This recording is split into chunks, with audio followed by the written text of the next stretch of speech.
এ দেখো প্রথম সংখ্যাটা কি ছিল দেখো, 30,000। এই সংখ্যাটা আমার মূল ছিল, তার থেকে আমার হচ্ছে কি বলে হয়েছে, এই সংখ্যাটা তিনজনের, একজন, দুজন, তিনজন, এই তিনজনের টাকা টোটাল হচ্ছে কি এইটা দেওয়া আছে। তাহলে দুজনের টাকা দিয়ে দিয়েছে,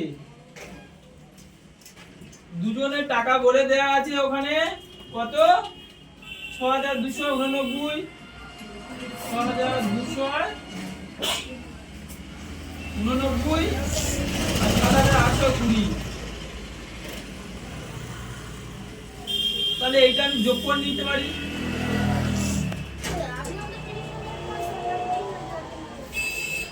কি করি দেখো, তাহলে এটা যোগ করলে কি নামছে, 9, 8 দিয়ে 10 শূন্য হাতে থাকে 1, 8 10 2 আর 1 11 1 হাতে থাকে 1, 7 হাতে 14,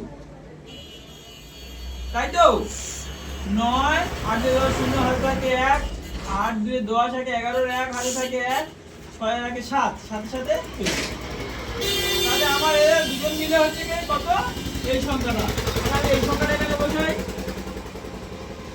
9 0 1 4 1। এই সংখ্যাটা বিয়োগ করো, করলে বার হয়ে যাবে তৃতীয় জন কত টাকা দিয়েছে সেটা বার হয়ে যাবে তৃতীয় জন।